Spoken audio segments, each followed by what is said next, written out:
Saudara-saudara pendengar yang kami kasihi dimanapun Anda berada, Anda kembali bersama kami dalam acara Telaga Tegur Sapa Gembala Keluarga.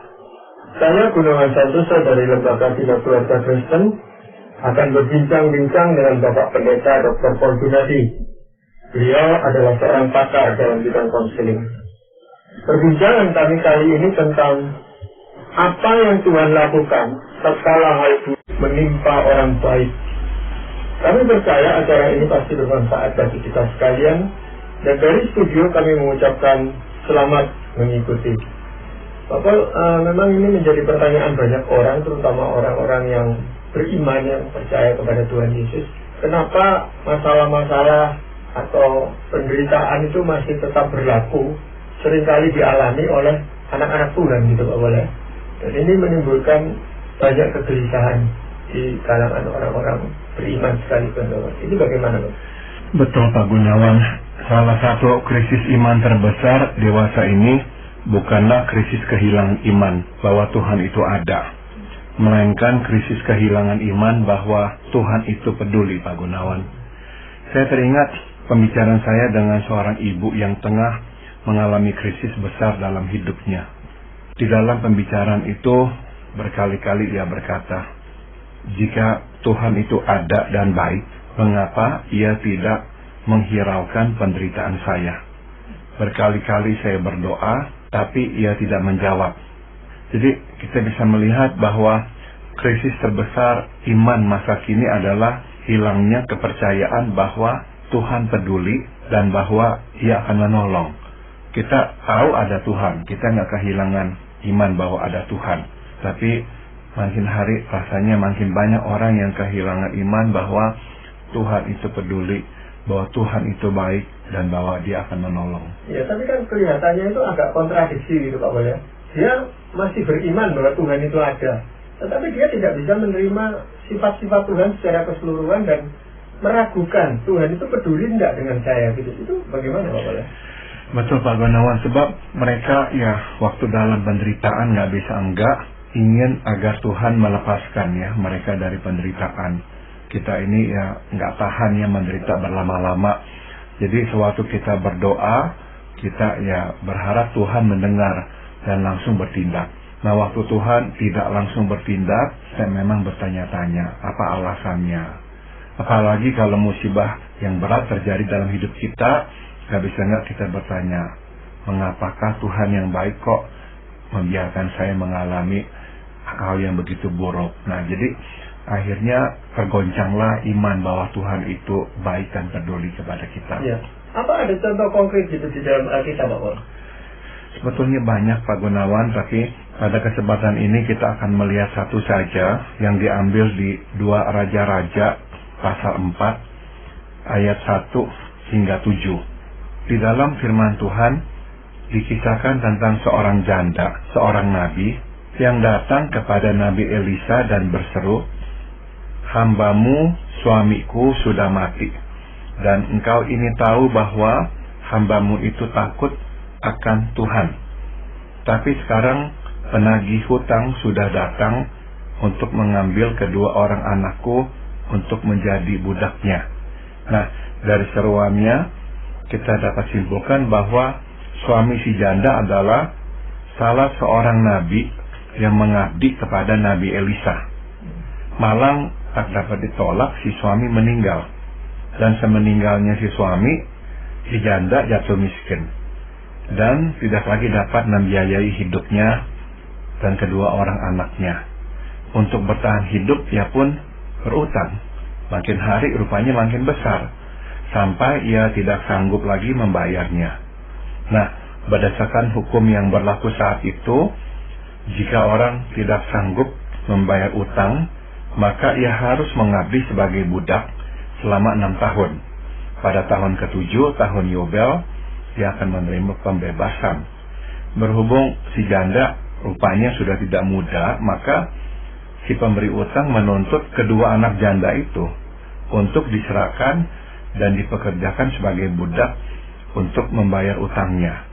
Nah, mendengar permohonan si janda, Nabi Elisa meminta janda itu untuk meminta bejana-bejana kosong sebanyak-banyaknya dari para tetangga. Kemudian mengisi semua bejana itu dengan sedikit minyak yang tersisa di rumahnya. Si janda dan kedua anaknya mengikuti instruksi Nabi Elisa. Setelah itu, Nabi Elisa meminta janda itu untuk menjual minyak untuk membayar utangnya, dan sisa uangnya digunakan untuk membiayai kehidupan mereka. Nah, jadi ini adalah salah satu contoh, Pak Gunawan, seseorang yang giat melayani Tuhan akhirnya mengalami kemalangan dan meninggalkan masalah yang besar pada janda atau istrinya dan juga kedua anaknya. Tentunya kisah ini dicantumkan di dalam Alkitab itu supaya kita bisa belajar sesuatu dari pengalaman janda ini, bagaimana dia bisa mengatasi masalah ini dengan baik. Ini pelajaran apa kira-kira Pak Paul yang bisa kita tarik dari kisah itu? Pertama, kemalangan atau kesusahan dapat menimpa bukan saja orang baik, tetapi juga orang yang giat melayani Tuhan. Ya, kita ini kan susah terima ya kalau kemalangan atau kesusahan menimpa orang baik. Namun dalam cerita ini kita melihat bukan saja kemalangan atau kesusahan menimpa orang baik, tetapi juga orang yang giat melayani Tuhan. Suami si janda ini adalah seorang nabi, atau kalau kita gunakan istilah sekarang, suami si janda itu adalah seorang pendeta. Nah, rupanya kehidupannya si nabi ini minim sekali, Pak Gunawan. Begitu minim sehingga setelah ia mati, ia tidak meninggalkan apa-apa.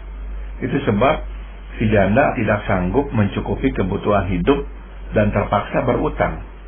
Nah, jadi kita bisa melihat sesuatu di sini, Pak Gunawan, yaitu mengikut dan melayani Tuhan adalah jalan menuju ke surga, bukan jalan menuju kemakmuran atau kekayaan.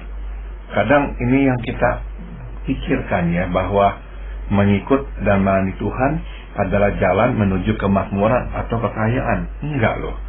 Tuhan tidak pernah berjanji untuk membayar pengabdian kita kepadanya dengan uang. Itu sebab seperti kita lihat dalam kisah nyata ini, si janda yang tadinya sudah minim, akhirnya sama sekali tidak punya uang. Kemiskinan, kesusahan, kemalangan ternyata dapat menimpa orang yang melayani Tuhan. Ya, mungkin hal ini yang kurang disadari dan kurang siap gitu Pak Balai. Kalau seseorang melayani Tuhan, dia tentu berharap Tuhan akan mencukupi segala kebutuhannya, bukan cuma dia tetapi juga istri dan keluarganya. Itu yang diharapkan. Tapi kalau kenyataannya seperti ini kan banyak orang yang jadi enggan gitu untuk menjadi hamba Tuhan. Betul. Dan kalau orang berkata, oh itu hanya kasus ya khusus aja dah, sebab pastilah Tuhan itu akan mencukupi. Ada yang juga bahkan berkata mencukupi dengan berkelimpahan. Tapi sebetulnya kisah seperti ini, Pak Gunawan, bukan hanya kisah yang secara khusus terjadi atau perkecualian. Enggak loh. Kita mengingat sekali waktu Tuhan Yesus dengan para murid itu lapar tuh. Waktu berjalan akhirnya melewati ladang, melihat adanya bulir-bulir gandum dan mereka memetik dan memakannya. Artinya apa? Saat itu mereka sebetulnya tidak punya wadah ataupun tidak punya uang untuk membeli makanan. Sebab kita tahu Tuhan memang mendapatkan dukungan dari orang-orang yang mengikutinya. Tapi saat itu entah mengapa rupanya tidak ada uang. Maka mereka yang mengikut Tuhan, para murid itu lapar. Akhirnya yang memetiki gandum dan memakannya. Jadi kita melihat ternyata ya bukan hanya perkecualian ya, tapi ternyata cukup sering bukan saja orang yang baik, tapi orang yang melayani Tuhan juga memang bergumul dalam kekurangan. Ya, yang kalau itu terjadi sekali-sekali aja, itu mungkin orang masih bisa menerima Pak Paul. Dan toh ternyata Tuhan menolong dia gitu, sehingga kalau lain kali dia mengalami hal yang sama, dia masih punya pegangan gitu. Oh dulu saya ditolong kok, kali ini pasti ditolong juga gitu. Padahal kan belum tentu Tuhan itu menolong lagi dengan cara yang sama gitu Pak Paul. Betul sekali Pak Gunawan. Jadi kita memang mau terbuka terhadap segala cara yang akan Tuhan gunakan. Namun ya kita tetap mesti berkeyakinan bahwa Tuhan mendengar doa kita dan Dia akan menolong. Tapi nggak berarti bahwa Tuhan akan langsung segera menolong. Kita tidak akan sama sekali dibiarkan menderita atau kelaparan atau apa, enggak ya. Kadang-kadang itu harus kita alami. Bagaimana yang kita lihat dalam kisah ini. Pertama ya, kemalangan yang pertama, si janda itu kehilangan suaminya. Mungkin ya orang bisa berkata, aduh kasihan ya, udah rajin-rajin, giat-giat melayani Tuhan, malah suaminya kok meninggal dunia, dia sendirian. Di mana Tuhan? Kok Tuhan kok tega? Nah, tapi nggak hanya itu, ternyata akhirnya karena rupanya si Nabi itu juga orang nggak punya, setelah dia meninggal dunia, istri dan kedua anaknya sampai kelaparan, nggak punya uang, mesti utang. Nah, jadi kita melihat ya sekali lagi kenyataan ini nih. Jangan sampai kita salah mengerti suatu kita mengalami kesusahan. Sebab ternyata kemalangan atau kesusahan dapat menimpa bukan saja orang baik, tetapi juga orang yang giat melayani Tuhan. Ya, tadi kalau Pak Paul katakan bahwa pengabdian seseorang ini yang melayani Tuhan itu tidak dibayar dengan uang, itu juga harus dibayar dengan uang. Kira-kira bentuk-bentuk apa yang bisa diperoleh oleh seorang yang melayani Tuhan ini? Misalkan bentuk yang nyata adalah bentuk suatu rasa kehormatan yang besar ya. Bahwa Tuhan melibatkan kita di dalam pekerjaannya. Itu sudah benar-benar ya merupakan sebuah kehormatan besar. Kita merasa sukacita diberikan kepercayaan seperti itu. Kita sudah tentu juga akan merasakan syukur bahwa kok Tuhan yang begitu agung, begitu kudus, begitu besar, kok memperhatikan saya, memanggil saya, menyelamatkan saya. Jadi sebuah relasi yang intim itu memang enggak diukur atau ditentukan oleh uang, tapi oleh kedekatan relasi itu sendiri. Nah, jadi setiap orang yang memang hidup berdasarkan firman Tuhan dan menaatinya akan mencicipi keintiman itu, dan keintiman itu adalah pembayaran terbesar. Ya, kan itu tidak bisa dibeli dengan uang, itu masalahnya Pak Paul ya. Nggak bisa. Nah, pelajaran yang lain yang bisa kita peroleh apa Pak? Kedua, di dalam mengatasi kesusahan, Tuhan tidak melarang kita untuk mengupayakan cara-cara yang manusiawi. Tuhan tidak marah kepada si janda karena ia berutang. Tidak loh. Mungkin ada orang yang berkata tidak seharusnya dia berutang. Tapi ya memang dia nggak punya uang, dia nggak bisa mendapatkan uang, anak-anaknya perlu makan, nah terpaksalah dia meminjam. Jadi ya nggak ada ditulis di Alkitab Tuhan marah kepada si janda itu atau menegurnya karena dia kok kurang beriman, enggak ya. Tuhan membiarkan si janda berusaha asalkan dengan cara yang halal. Nah, kadang kita beranggapan bahwa dalam menghadapi masalah yang perlu kita lakukan hanyalah berdoa dan berdiam diri, menantikan Tuhan bekerja. Tidak. Tuhan mengizinkan dan Ia menginginkan kita berusaha, asalkan kita pun berdoa kepadanya. Kendati tidak dicatat di sini, Pak Gunawan, saya yakin si janda telah berdoa. Namun karena ia tidak mendapatkan pertolongan, akhirnya terpaksa ia berutang. Nah, jadi kita belajar di sini ya, jangan berhenti berusaha. Gunakan akal dan sumber daya yang tersedia. Tuhan tidak tersinggung, apalagi marah, karena kita berupaya. Tidak. Terpenting adalah kita pun terus berdoa meminta pertolongannya. Utang yang diperoleh janda itu adalah bagian dari pemeliharaan Tuhan atas hidupnya. Utang itu bukanlah suatu kesalahan. Ya, ini kita tidak tahu memang di dalam kisahnya janda ini, apakah ini untuk pertama kalinya dia mengalami kesulitan ekonomi seperti ini, apa memang sudah kerap kali dia mengalami hal seperti ini gitu Pak Paul ya. Tetapi memang untuk berhutang itu memang seperti tadi Pak Paul singgung, seringkali orang akan berkata, wah ini sebagai istri hamba Tuhan kok tidak beriman gitu loh. Apalagi kalau sudah pernah ditolong oleh Tuhan pada waktu-waktu yang lalu, kenapa mesti berutang? Apalagi kalau dia berutang kepada orang yang tidak seiman. Wah, ini jadi tambah bebannya tambah berat gitu Pak. Betul Pak Gunawan, saya mengerti kalau ada orang berkata begitu, dan saya ya akan angkat topi ya kalau ada orang berkata ya saya nggak akan melakukan hal seperti itu sebab saya akan bersandar sepenuhnya pada Tuhan. Saya hormati ya sikap seperti itu juga, tapi saya juga nggak akan menyalahkan atau menghakimi orang yang seperti si janda ini. Di dalam kondisi begitu terdesak, ada 2 anak yang mesti dikasih makan. Nah, terpaksa dia harus meminta bantuan orang, mengutangkan uang kepadanya. Jadi saya kok yakin Tuhan gak marah. Ini bagian dari pemeliharaan Tuhan atas hidupnya. Kenyataan masih ada orang yang tergerak untuk meminjamkan uang, yaitu adalah bukti Tuhan menggerakkan mereka untuk menolong si janda ini. Ya, kita tidak tahu konteksnya pada waktu itu bagaimana gitu Pak Polda. Tetapi kalau zaman sekarang ada istri hamba Tuhan yang sampai utang begini, ini bisa rame di gereja Pak Polda. Kalau ketahuan itu gitu. Ya, saya bisa membayangkan itu Pak Gunawan.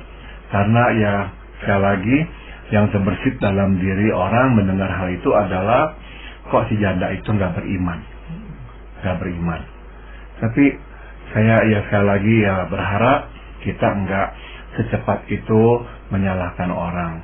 Kita masih mengingat juga bahwa si janda itu merasa bertanggung jawab. Mungkin ya kalau dia hidup sendirian, mungkin dia nggak akan berutang. Mungkin dia akan berkata, ya nggak apa-apa saya nggak makan sehari. Atau ya bahkan bisa berkata, nggak apa-apa saya nggak makan 2 hari. Tapi dia seorang ibu dan dia punya 2 orang anak. Nah, saya bisa bayangkan dia nggak akan tega itu tuh, nggak memberikan makan kepada anaknya, nggak akan tega dia. Jadi sebagai ibu nalurinya adalah mencukupi ya, menyediakan kebutuhan anak, maka akhirnya ya itu yang dia lakukan, dia mengutang. Ya tapi kan dia tahu risikonya bahwa kemungkinan besar dia nggak bisa bayar utang itu gitu Pak Bos. Betul. Dalam keadaan kepepet, akhirnya memang ya dia mungkin berpikir saya nggak bisa memikirkan hari esok. Hari ini anak saya nggak makan, atau mungkin dia berkata kemarin anak saya udah nggak makan, hari ini juga nggak akan makan lagi. Nah, anak-anaknya mungkin menangis, mungkin berkata mama saya lapar. Nah, saya bisa bayangkan dia memang nggak tega. Jadi ya akhirnya itu yang dia harus lakukan. Tapi sekali lagi yang saya mau tekankan adalah tidak ada teguran dari Tuhan kepada janda itu. Nabi Elisa tidak berkata kepada si janda itu, hai kamu orang yang kurang beriman dan sebagainya. Enggak loh. Bahkan Nabi Elisa memberikan jalan keluar kepadanya. Jadi enggak ada tuh teguran lewat Nabi Elisa dari Tuhan kepada janda itu. Ya, kalau memang dalam kasus ini kan jelas kebutuhan janda itu membuat dia berhutang gitu. Jadi memang hutang karena kebutuhan itu Bapak.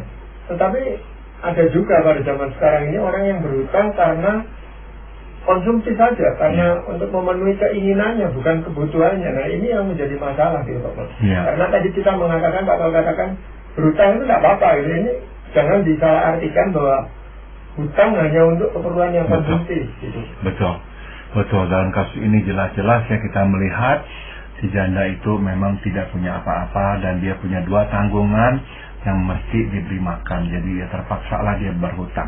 Ya, dan kemungkinan tidak ada lagi yang harta yang bisa dia jual untuk memenuhi kebutuhan itu gitu. Betul. Dari cerita ini kita tahu akhirnya bahwa yang dia miliki hanya 1, yaitu 1 buli-buli berisikan minyak. Itu pun sisa. Dia udah nggak punya apa-apa lagi. Ya Pak Paul, itu ajaran yang lain mungkin masih ada Pak Paul. Yang ketiga dan terakhir adalah Tuhan telah mendengar dan telah bertindak untuk menolong kita jauh sebelum kita dapat melihatnya.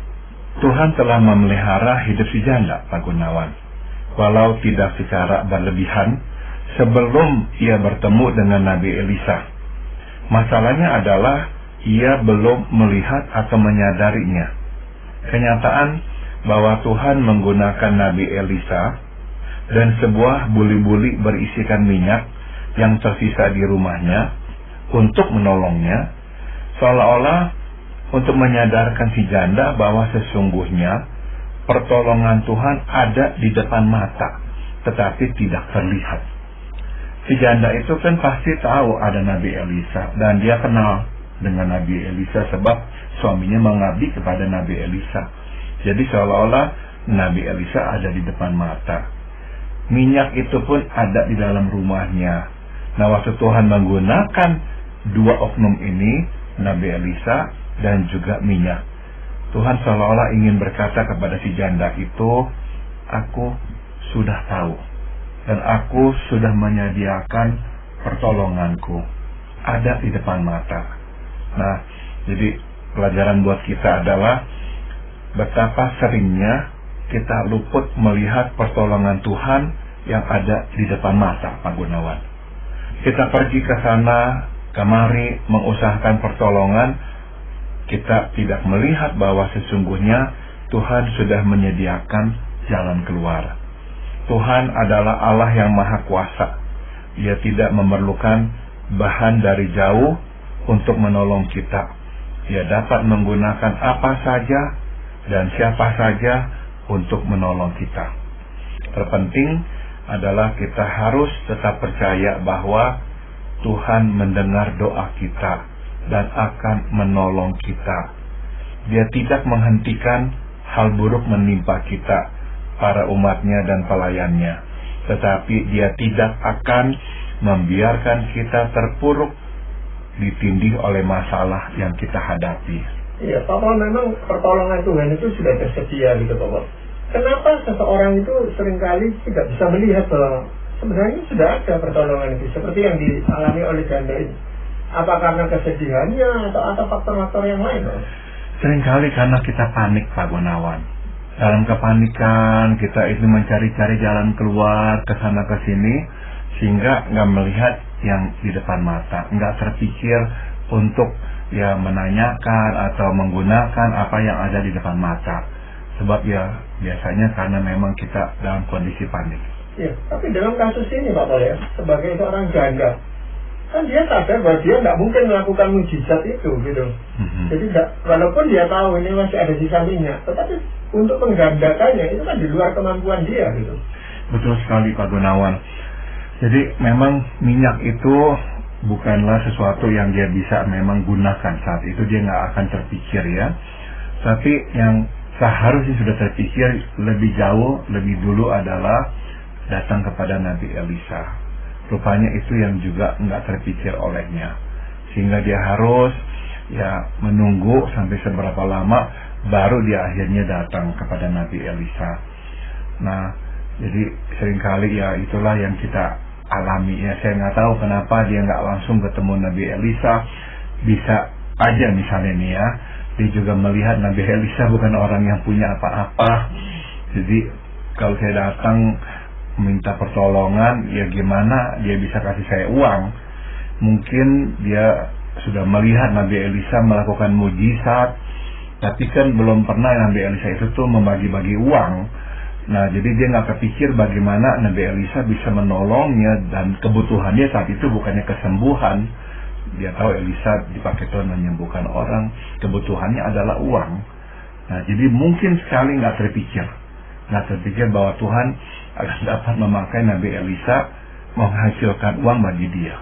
Tapi Nabi Elisa ini sebagai seorang nabi kan memang sering keluar kota gitu kadang-kadang. Oleh kan dia sering berkelana kemana-mana, sehingga perjumpaan itu agak jarang bisa terjadi gitu Pak Boy. Itu juga bisa terjadi Pak Gunawan. Jadi si janda itu memang nggak punya akses langsung kepada Nabi Elisa, sehingga akhirnya dia terpaksa mengutang ya. Tapi memang yang seringkali terjadi itu adalah mata kita itu tidak bisa melihat gitu bahwa pertolongan itu ada di depan kita sebenarnya. Ya, kasus yang hampir sama itu kan Elisa itu pernah dikepung oleh tentara di Dotan itu Bapak. Kan hambanya itu tidak bisa melihat bahwa pertolongan Tuhan itu sudah ada. Sehingga doa Nabi Elisa adalah, celikkan mata hambaku ini supaya dia melihat bahwa ada pertolongan Tuhan. Dan memang setelah dibukakan matanya oleh Tuhan, dia melihat ternyata mereka tidak sendirian gitu Bapak. Mungkin itu yang perlu kita doakan pada saat-saat kita menghadapi kesulitan ini. Tuhan bukakan mata saya itu untuk melihat bahwa ada jalan sebenarnya yang menolong kita bisa keluar dari sini. Ya, Tuhan yang sudah menyediakan jalan itu gitu Pak Bos. Ini satu masukan yang bagus sekali Pak Gunawan. Jadi ya bukan saja kita berdoa, Tuhan sediakanlah pertolongan-Mu, tapi juga berdoa, Tuhan bukalah mata saya sehingga dapat melihat pertolongan-Mu. Sebab seringkali ya masalahnya Tuhan sudah sediakan, kita nggak melihatnya. Iya, karena kita terbungkus dengan kesulitan-kesulitan kita itu. Seperti Maria yang tidak melihat bahwa Tuhan Yesus itu sebenarnya bangkit dan ada di dekatnya. Yang dikira hanya tukang kebun aja di Pak Bos. Betul. Nah, untuk perbincangan ini mungkin ada ayat firman Tuhan yang ingin Pak Bos sampaikan. Mazmur 103 ayat 8 mengingatkan kita akan siapakah Tuhan yang kita percaya. Saya akan bacakan. Tuhan adalah penyayang dan pengasih, panjang sabar dan berlimpah kasih setia. Kita tadi mengawali pembahasan kita dengan pernyataan bahwa kok akhir-akhir ini makin banyak orang yang mengalami krisis iman bahwa Tuhan itu peduli dan baik. Nah, kita mau mengatakan kepada para pendengar kita, Tuhan baik, Tuhan pengasih, Tuhan penyayang, Tuhan panjang sabar, dan Tuhan berlimpah kasih setia. Jangan sampai kita ragu. Ya, memang Tuhan ini mempunyai sifat-sifat yang begitu banyak, yang begitu kompleks, yang kita tidak bisa hanya mencomot sebagian dari sifat-sifatnya saja, Pak ya. Seperti sifat-sifat yang disebutkan pemazmur ini, memang sangat mudah kita imani ketika semuanya berjalan dengan lancar. Tapi memang kan Tuhan bukan hanya mempunyai sifat-sifat seperti ini. Yang kita tahu dengan jelas bahwa apa yang Tuhan lakukan bagi kita itu baik, gitu aja. Jadi kebaikan Tuhan yang kita percaya bahwa ini memang baik buat kita. Itulah yang menjadi pedoman kita. Betul Pak Gunawan. Terima kasih Bapak untuk perbincangan ini dan para pendengar sekalian. Kami mengucapkan terima kasih Anda telah mengikuti perbincangan kami dengan Bapak Pendeta Dr. Paul Gunadi dalam acara Telaga Tegur Sapa Gembala Keluarga. Kami baru saja berbincang-bincang tentang apa yang Tuhan lakukan tatkala hal buruk menimpa orang baik. Bagi Anda yang berminat untuk mengetahui lebih lanjut mengenai acara ini, silakan menghubungi kami lewat surat. Alamatkan surat Anda ke Lembaga Bina Keluarga Kristen atau LBKK, Jalan Cimanuk 56, Malang. Kami juga mengundang Anda mengunjungi situs kami di www.telaga.org. Saran-saran, pertanyaan, serta tanggapan Anda sangat kami nantikan. Dan akhirnya dari studio kami mengucapkan terima kasih atas perhatian Anda. Sampai jumpa pada acara Telaga yang akan datang.